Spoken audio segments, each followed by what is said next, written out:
యేసుక్రీస్తు వారి శుభనామమున మీకందరికీ ఆహ్వానం. మన పాఠం పరమగీతం 1వ అధ్యాయం 1 నుండి 8వ వచనం వరకు సావధానంగా వినండి. ఈ గ్రంథం మొత్తంలో 5 పాటలున్నాయి.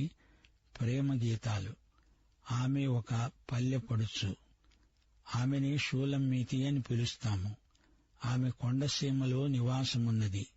ఒకరోజు ఆమె ఒక కాపరిని చూచింది. ఇద్దరూ పరస్పరం ప్రేమించుకున్నారు. అతడు ఎక్కడికో చెప్పకుండా వెళ్లిపోయాడు. ఎంతసేపటికి తిరిగి రాలేదు. అతన్ని గురించే ఆమె ఆలోచిస్తున్నది. ఒకరోజు సొలొమోను రాజు ఆమె కోసం పల్లకి పంపాడు. ఆమెను అంతఃపురానికి తీసుకువెళ్లాడు. ఆమె సొలొమోను ప్రేమను తిరస్కరించింది.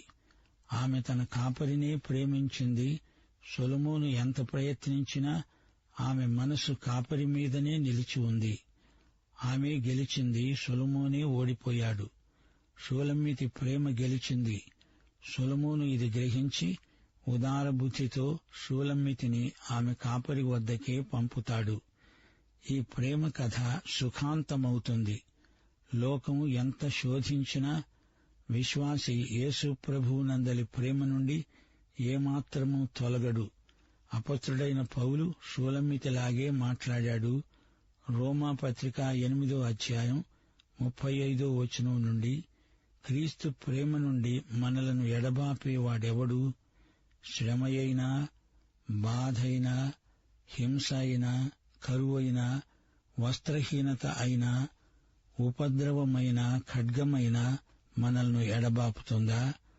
మనలను ప్రేమించిన వాని ద్వారా మనము వీటన్నిటిలో అత్యధిక విజయము పొందుతున్నాము.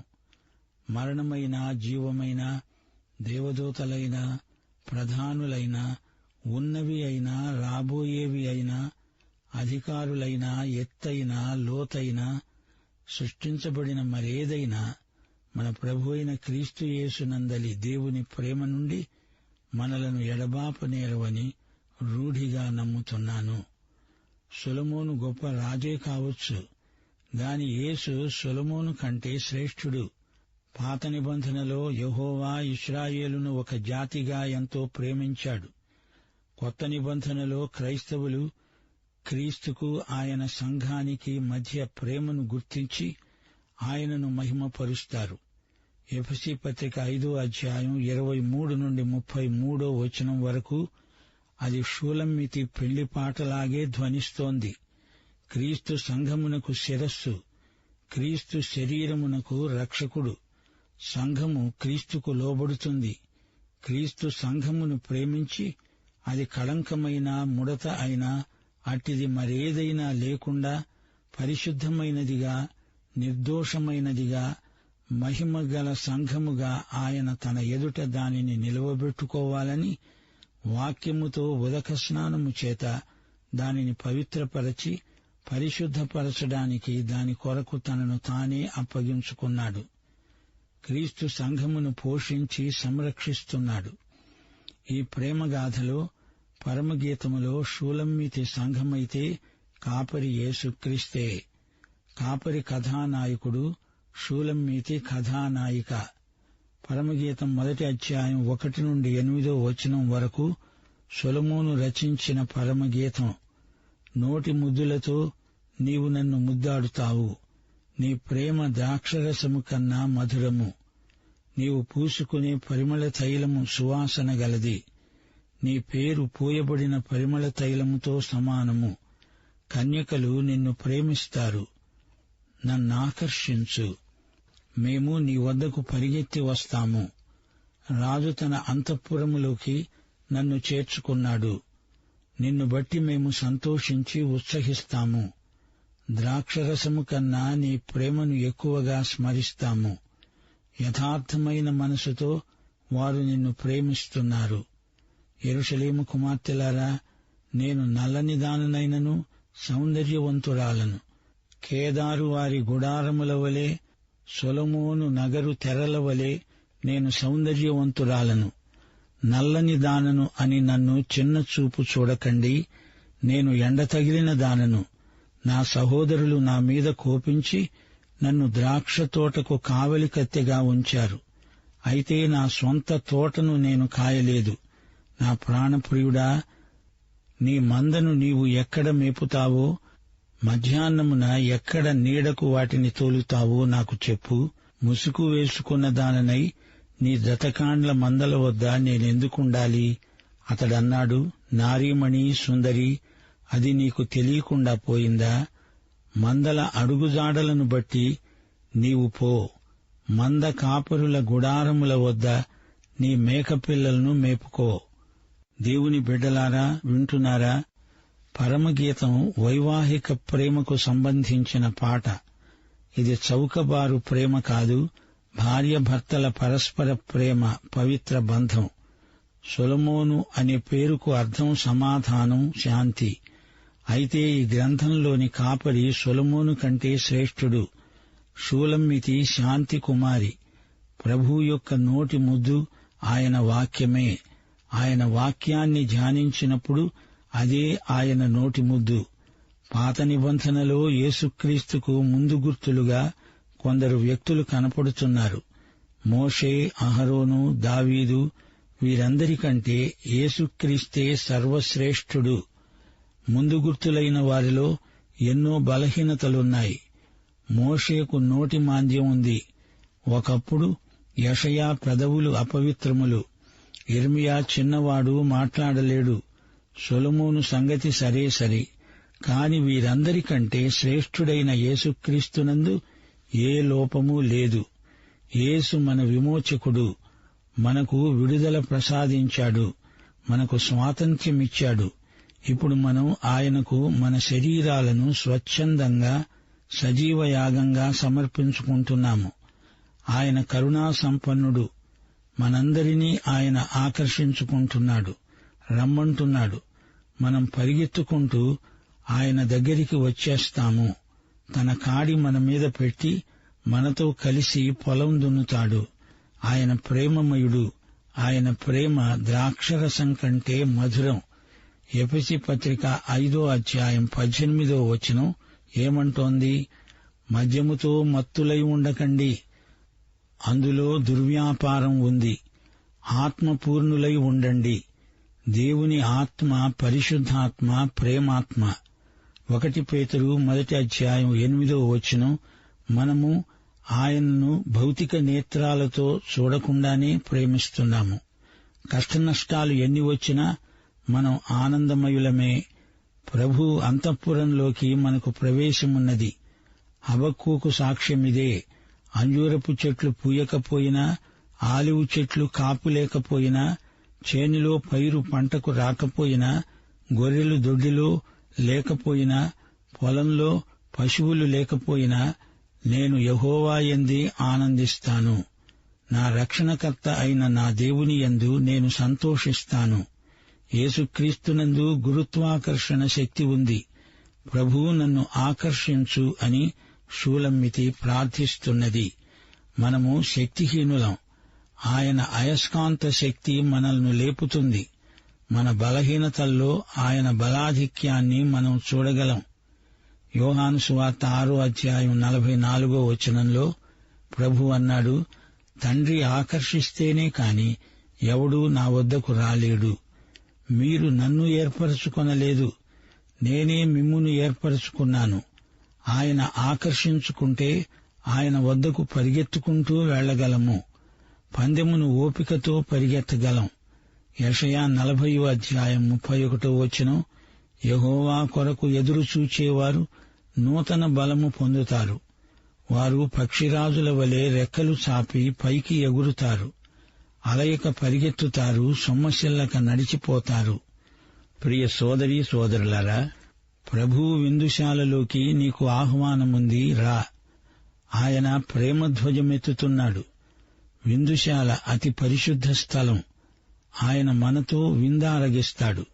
ప్రకటన గ్రంథం 3:21 ప్రభు అన్నాడు, ఎవడైనా నా స్వరము విని తలుపు తీస్తే అతనితో నేను, నాతో అతడు భోంచేస్తాము. ఆయన మనకు రాజు, కాపరి. తన విందుశాలలోకి ఆయన మనల్ని ప్రేమపూర్వకంగా ఆహ్వానిస్తున్నాడు. ప్రేమ జెండా ఎత్తి ఆ జెండా కిందికి రమ్మంటున్నాడు. ఉన్నపాటున వచ్చెయ్యి. క్రీస్తునందు మనకు సమృద్ధి జీవం, సంపూర్ణ ఆనందం. పరిశుద్ధాత్మ ద్వారా ఆయన ప్రేమ మన హృదయాలలోకి కృమ్మరించబడింది. యేసు ప్రేమ ద్రాక్షరసం కంటే రుచిగలది. ఆయన మన విశ్వాసమునకు కర్త, దానిని కొనసాగించేవాడు. ఆయన వైపు చూస్తూ ఓపికతో పరిగెత్తుదాము. 63వ కీర్తన 1వ వచనం, నా దేవుడవు నీవే, వేకువనే నిన్ను వెతుకుతాను. నీ బలమును నీ ప్రభావమును చూడాలని పరిశుద్ధాలయమందు నేనెంతో ఆశతో నీ తట్టు కనిపెట్టి ఉన్నాను. ప్రభువు అంటున్నాడు, ఎవడైనా దప్పిగొన్న ఎడల నా వద్దకు వచ్చి దప్పి తీర్చుకోవాలి. షూలమ్మితి అంటోంది, నేను నల్లని దాన్ని, నా చర్మం నలుపెక్కింది, అయినా నేను అందగత్తెనే. ఎండకు నా చర్మం కమిలిపోయింది, నలుపెక్కింది. కేదారు గుడారం నల్లటి గొర్రె ఉన్నితో నేయబడింది, అదెంతో అందమైంది. ఆమె నల్లగా ఉంది. ఆమె అసలు యూదురాలే గాని షూనేము ప్రాంతంలో నివసిస్తోంది. నలుపులో అందం ఉంది. ఎప్పుడు నీ హృదయం తెల్లగా ఉంటే నీ శరీర చర్మం నలుపైనా నీవు సౌందర్యవంతురాలివే. హృదయశుద్ధి వల్ల శరీరానికి అందం అబ్బుతుంది. యేసుక్రీస్తు నీతిని ధరించుకున్న వారే ఆయన సన్నిధిలో ప్రవేశించగలరు. ఆమె సోదరులు ఆమె మీద ఎంతో కాఠిన్యం వహించారు. షూలమ్మితికి సహజ సౌందర్యమున్నది. ఆమెకు కృత్రిమ అలంకారాలు అక్కరలేదు. ఆయన పిలిచినప్పుడు ఆయన దగ్గరికి పరిగెత్తుకుంటూ వచ్చేయాలి. ఆయన మనలను స్వీకరించి మనల్ని అందంగా తీర్చిదిద్దుతాడు. షూలమ్మితి అడుగుతోంది, నా ప్రియ కాపరి, నీ గొర్రెలెక్కడున్నాయి? ఆయన అంటున్నాడు, నాకు వేరే గొర్రెలున్నాయి, వాటిని కూడా నేను తేవాలి. అప్పుడు మంద ఒక్కటి, మందకు కాపరి ఒక్కడే. ఈ మందవి కాని గొర్రెలు ఎక్కడెక్కడో ఉన్నాయి. మనం గొర్రె పిల్లలను తేవాలి, మేపాలి. దేవుని వాక్యమనే పచ్చిక బయళ్లలో కాపరులు గొర్రెలను మేపాలి. నారీమణి, సుందరి, నీకిది తెలియదా? కాపరుల గుడారముల వద్ద నీ మేకపిల్లలను మేపుకో. యోబు గ్రంథం 19వ అధ్యాయం 25వ వచనం, నా విమోచకుడు సజీవుడని నేనెరుగుదును. పౌలన్నాడు, నేను నమ్మిన వాణ్ణి ఎరుగుదును గనుక సిగ్గుపడను. నీ మేకపిల్లలను మేపుకో, వాటికి దేవుని వాక్యం నేర్పు. దేవుని బిడ్డలారా, వింటున్నారా? ఈ ప్రేమ పాటలో కీలక పదం ప్రేమ. వైవాహిక నిబంధన ప్రేమ బైబిలంతటా పర్యాప్తమై ఉన్నది. దేవునికి మానవునికి మధ్య ప్రేమ సంబంధం ఎంతో ప్రగాఢమైనది. ఆదర్శ దాంపత్యంలో భార్యాభర్తల ప్రేమ దేవునికి నిబంధన ప్రజలైన విశ్వాసులకు మధ్య గల ప్రేమ పరమగీతంలో ప్రతిఫలిస్తుంది. ఈ గ్రంథంలో అనేక సంకేతాలు ప్రతిపాదించబడ్డాయి. మందల అడుగుజాడలను బట్టి వెళ్ళు, మేక పిల్లలను మేపు. ఈ ఆజ్ఞలు ఎంతో అర్థవంతమైనవి. ఇది పరమగీతం అన్నప్పుడు సొలొమోను రాసిన పాటల్లో ఇది శ్రేష్టమైనది అని మనం గ్రహించాలి. పరిశుద్ధ స్థలం, అతి పరిశుద్ధ స్థలం అన్నట్లు గీతముల్లోకెల్లా ఇది పరమగీతం. ప్రేమతో ఆరంభమై పెండ్లితో ఈ పాట ముగించబడుతుంది. ఇది శుభగీతిక. అతడు ప్రియుడు, ఆమె ప్రియురాలు. ఆమె అంటోంది, అతడు నన్ను ముద్దు పెట్టుకుంటాడు. ఆయన ప్రేమ మధురానుభూతి. ఆయన ప్రేమ ఆనందానికి మూలం. ఆయన నామమే పరిమళ తైలం. ఆయన పేరులో ఎంతో పెన్నిధి ఉంది. ఆయన పేరులోనే ఎంతో సువాసన గుబాళిస్తుంది. ఆయన నామం ఎంతో ఆకర్షణీయమైనది. 2 సమూయేలు 7వ అధ్యాయం 9వ వచనం, దేవుడు దావీదుతో అన్నాడు, లోకములోని ఘనులైన వారికి కలిగే పేరు నీకు కలుగజేసి ఉన్నాను. పేరు ఎంత ముఖ్యమో గుర్తించండి. యేసు నామము అన్ని నామముల కంటే ఉన్నతమైనది. తాను ప్రేమించిన కాపరి సౌశీల్యం పరిమళ భరితం. ఆయన ఎంతైనా ఆకర్షణీయుడు. ఆయనను ప్రేమించేవారు అనేకులు. ఆయన రాజు, కాపరి. ఆయన తనను చేపట్టి తన అంతఃపురానికి తీసుకువెడతాడు. అది ఆమె శుభనిరీక్షణ. నన్ను ఆకర్షించు, నన్ను చేర్చుకో, నా ప్రేమను గుర్తించి నీ ప్రేమ ధ్వజము నీడలో నన్ను ఆదరించు అని ఆమె తన ఆకాంక్షను వెలిబుచ్చుతున్నది. సామెతల 5వ అధ్యాయం 18-19 వచనాలు. నీ ఊట దీవెన నొందుతుంది. నీ యౌవన కాలపు భార్యయందు సంతోషించు. ఆమె అతి ప్రియమైన లేడి, అందమైన దుప్పి. ఆమె యందు నీకు తృప్తి. ఇది వైవాహిక ప్రేమ. ఆయన నామమే ఆమె ప్రేమకు ప్రేరకం. ఈ వాక్య భాగంలో యెరూషలేము కుమార్తెలు కనిపిస్తున్నారు. వీరే సీయోను కుమార్తెలు. యెరూషలేము తల్లి, అందలి కన్యకలు యెరూషలేము కుమార్తెలే. యెషయా 51వ అధ్యాయం 18వ వచనం. అందరూ ఆమె పెంచిన కుమారులు. కన్నులెత్తి చుట్టూరా చూడు, వీరందరూ కూడుకొని నీ వద్దకు వస్తున్నారు. నీ కుమారులు దూరము నుండి వస్తున్నారు. నీ కుమార్తెలు చంకనెత్తబడి వస్తున్నారు. వీరందరూ యెరూషలేము కుమారులు, కుమార్తెలు. యెరూషలేము కుమార్తెలను ఉద్దేశించి షూలమ్మితి మాట్లాడింది. నేను నల్లని దాన్ని అని మీరు చిన్న చూపు చూడకండి. అందం చర్మపు రంగును బట్టి ఉండదు. హృదయ సౌందర్యమే అసలైన అందం. నేను ఎండకు పొలంలో తిరిగి ఇలా అయిపోయాను. నన్ను తేరి చూడవద్దు. నన్ను తక్కువ అంచనా వేయకండి. నా అంతఃసౌందర్యాన్ని చూడండి. నేను పల్లెటూరి దాన్ని. మీరు పట్టణవాసం చేత మృదువుగా కనపడుతున్నారు. కేదారు గుడారాలను చూడండి. నల్లని పొట్టేలు ఉన్నితో నేయబడిన తెరలు చూడండి. అవి ఎంత అందంగా ఉన్నాయో. కేదారు ప్రాంతీయులు దేశ సంచారులు. వీరు ఇష్మాయేలు సంతతివారు, ఉత్తర అరేబియాకు చెందినవారు.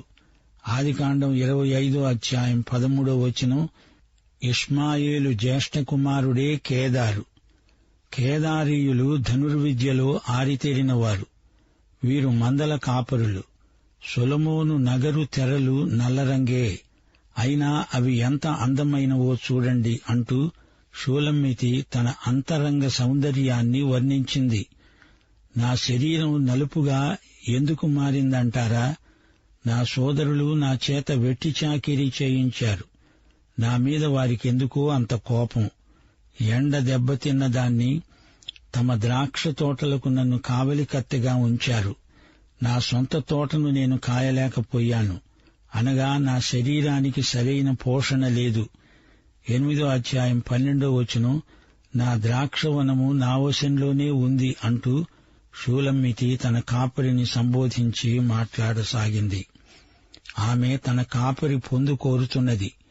అభద్రతాభావం ఆమెను తన కాపరి వైపునకు నడిపించింది. నా ప్రాణప్రియుడా, నా ప్రియ కాపరి, నీవెక్కడున్నావు? మధ్యాహ్న వేళ నేను నిన్ను కలుసుకోగోరుతాను. నీ మందను ఎక్కడ మేపుతావు? ఆ సమయంలో మందను ఎక్కడి నీడలోకి తోలుతావు నాకు చెప్పు. నీవు నాతో లేకపోతే నేను ముసుకు చాటున ఉన్నట్లే అనిపిస్తోంది. ముసుగు వేసుకొని నీ స్నేహితుల మందల దగ్గరే విచారంగా ఉండిపోవాల్సి వస్తుంది. వెంటనే ఆమెకు కాపరి స్వరం వినిపించింది. నారీమణి, సుందరి, నేను నా మందతో ఎక్కడ ఉంటాను?